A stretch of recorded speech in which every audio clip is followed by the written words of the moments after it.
Assalamualaikum warahmatullahi wabarakatuh. Saya perwakilan dari kelompok 6. Di sini saya akan mempresentasikan konsep asuhan keperawatan hidrosefalus. Nah, pengertian hidrosefalus. Hidrosefalus berasal dari kata hidro yang berarti air dan cephalon yang berarti kepala.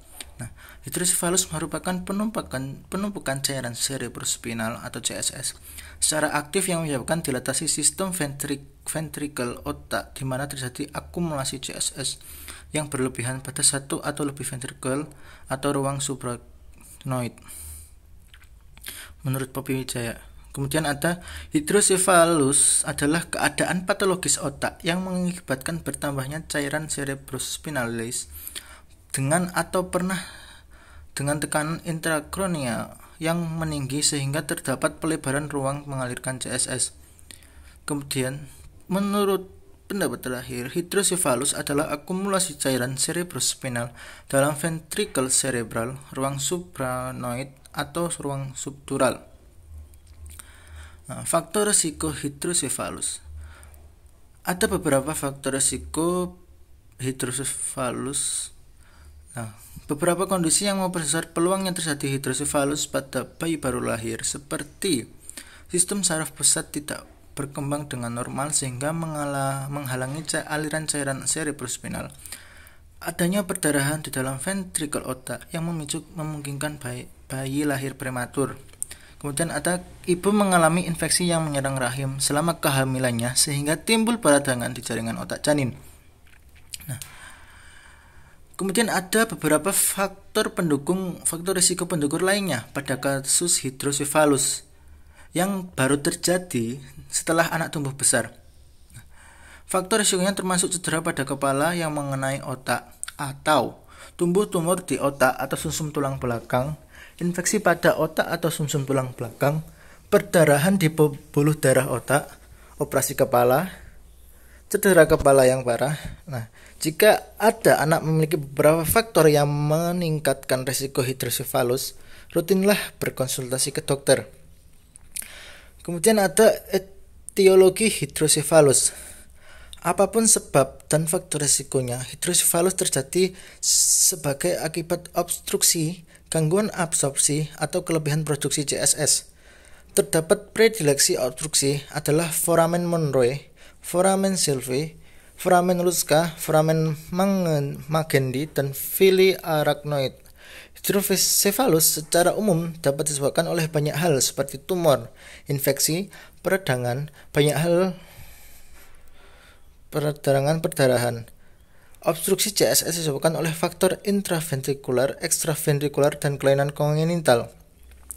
Faktor intraventrikular meliputi stenosis herediter, stenosis intraventrikular, dan ventriculitis, papilloma plexus choroideus, atau neoplasma lain.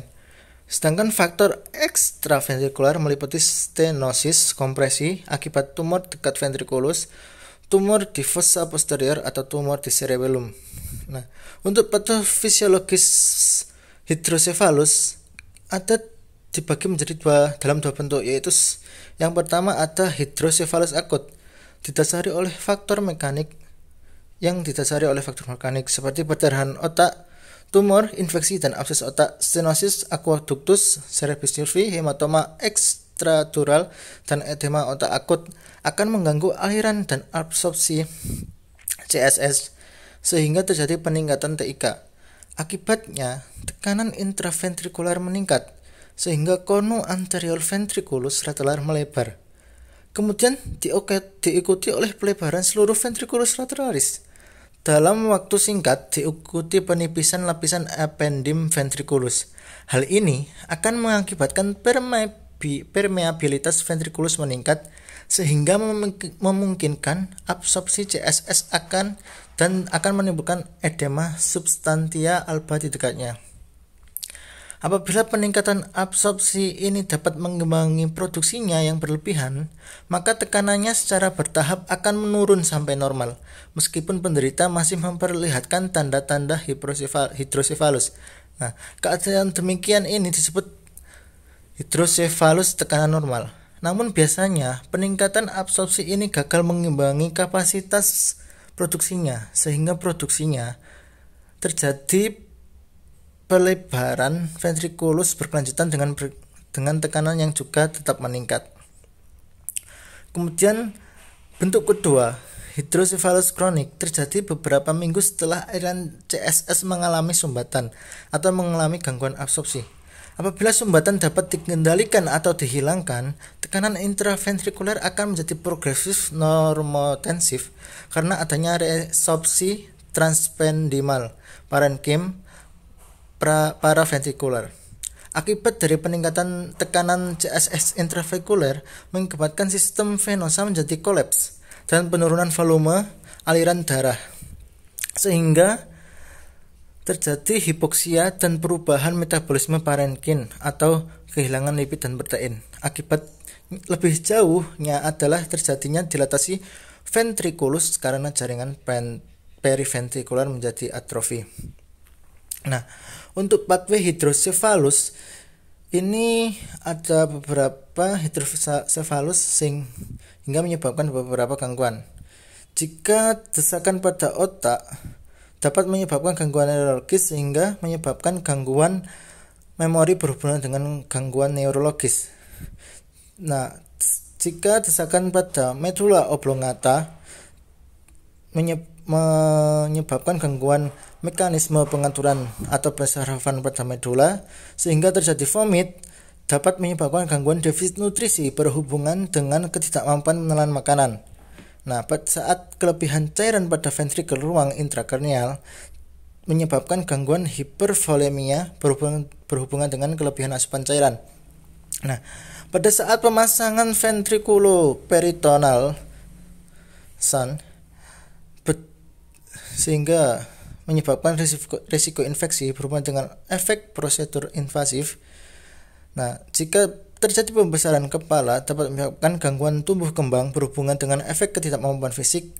Jika terjadi desakan pada otak atau selaput meningen dapat menyebabkan penurunan kapasitas adaptif intrakranial berhubungan dengan edema cerebral. Nah, untuk konsep asuhan keperawatan pada hidrosefalus seperti biasanya terdapat pengkajian mulai dari anamnesa, pengumpulan data, riwayat penyakit atau keluhan utama, riwayat penyakit dahulu meliputi antenatal, natal, dan postnatal. Kemudian ada riwayat penyakit keluarga. Kemudian pemeriksaan fisik pada kepala dan leher, inspeksi mulai dari wajah, mata, hidung, telinga, bibir dan mulut, lidah. Kemudian ada palpasi, ada pembesaran pada bagian kepala, nyeri tekan. Kemudian pada data, inspeksi asimetris terdapat tarikan otot bantu pernafasan, palpasi, denyutan jantung teraba lambat, badan terasa panas. Untuk perkusi, jantung dulnas, paru sonor. Kemudian abdomen, inspeksi flat atau datar, palpasi terdapat nyeri tekan, perkusinya bekak, auskultasinya ada bising usus. Kemudian pada kulit, turgor kurang, pucat, dan kebiruan. Untuk ekstremitas terdapat odem pada ekstremitas. Nah, untuk diagnosa hidrosefalus sendiri kita mengambil 3 diagnosa. Yang pertama yaitu penurunan kapasitas adaptif intrakranial berhubungan dengan edema cerebral. Kemudian ada gangguan tumbuh kembang berhubungan dengan efek ketidakmampuan fisik. Kemudian yang ketiga ada gangguan memori berhubungan dengan gangguan neurologis. Untuk intervensi pada diagnosa keperawatan pertama yaitu penurunan kapasitas adaptif intrakranial berhubungan dengan edema cerebral. Untuk tujuan dan kriteria hasilnya, setelah dilakukan tindakan keperawatan selama 2x24 jam, diharapkan kapasitas adaptif intrakranial meningkat dengan kriteria hasil. Yang pertama ada tingkat kesadaran meningkat, fungsi kognitif meningkat, sakit kepala menurun, dan tekanan intrakranial menurun. Kemudian manajemen peningkat. Nah, untuk intervensinya kita mengambil manajemen peningkatan tekanan intrakranial. Untuk observasinya, identifikasi penyebab TIK meliputi monitor MAP atau mean arterial pressure, kemudian CVP, kemudian ada monitor ICP, monitor intake dan output cairan, kemudian ada monitor cairan cerebrospinalis. Untuk terapeutiknya, meminimalkan stimulus dengan menyediakan lingkungan yang tenang, berikan posisi semi-fowler, cegah terjadinya kejang, hindari penggunaan PIIP, kemudian hindari penggunaan IV hipotonik. Kolaborasi pemberian sedasi dan antikonvulsan jika perlu. Yang kedua ada kolaborasi pemberian diuretik osmosis jika perlu. Untuk intervensi kedua, pada diagnosa keperawatan gangguan tumbuh kembang berhubungan dengan efek ketidakmampuan fisik, dengan tujuan dan kriteria hasil, setelah dilakukan tindakan keperawatan selama 2x24 jam, diharapkan status perkembangan membaik dengan kriteria hasil. Yang pertama ada keterampilan atau perilaku sesuai usia meningkat, kemampuan melakukan perawatan diri meningkat, dan kontak mata meningkat. Untuk intervensinya, kita mengambil perawatan perkembangan. Untuk observasi, identifikasi pencapaian tugas perkembangan anak, identifikasi isyarat perilaku dan fisiologis yang ditunjukkan bayi. Kemudian pada terapeutiknya, pertahankan sentuhan seminimal mungkin pada bayi prematur. Pertahankan lingkungan yang mendukung perkembangan optimal. Pertahankan kenyamanan anak. Fasilitasi anak untuk melatih keterampilan pemenuhan kebutuhan secara mandiri. Dukung partisipasi anak di sekolah, ekstrakurikuler, dan aktivitas komunitas. Untuk edukasinya, jelaskan orang tua dan pengasuh tentang milestone perkembangan anak dan perilaku anak. Anjurkan orang tua menyentuh dan menggendong bayinya. Anjurkan orang tua berinteraksi dengan anaknya. Ajarkan anak keterampilan berinteraksi. Ajarkan anak teknik asertif. Untuk intervensi pada diagnosa keperawatan yang ketiga, yaitu gangguan memori berhubungan dengan gangguan neurologis, dengan tujuan dan kriteria hasil, setelah dilakukan tindakan keperawatan, diharapkan memori meningkat. Nah, dengan kriteria hasil, verbalisasi kemampuan mempelajari hal baru meningkat, verbalisasi kemampuan mengingat informasi faktual meningkat, verbalisasi kemampuan mengingat peristiwa meningkat, verbalisasi pengalaman lupa menurun. Nah, untuk intervensinya kita mengambil latihan memori. Untuk observasinya, identifikasi masalah yang dialami, identifikasi kesalahan terhadap orientasi, kemudian monitor perilaku dan perubahan memori selama terapi. Untuk terapeutiknya, rencanakan metode mengajar sesuai kemampuan pasien. Kemudian ada stimulasi memori dengan mengulang pikiran yang terakhir kali diucapkan jika perlu. Kemudian koreksi kesalahan orientasi. Fasilitasi mengingat kembali pengalaman masa lalu jika perlu. Fasilitasi kemampuan konsentrasi. Kemudian yang keempat, stimulasi menggunakan memori pada peristiwa yang baru terjadi jika perlu. Untuk edukasinya, jelaskan tujuan dan prosedur latihan. Ajarkan teknik memori yang tepat.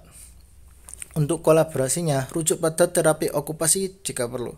Sekian presentasi dari kelompok kami. Apabila ada salah kata atau salah penyebutan, kami mohon maaf. Wassalamualaikum warahmatullahi wabarakatuh.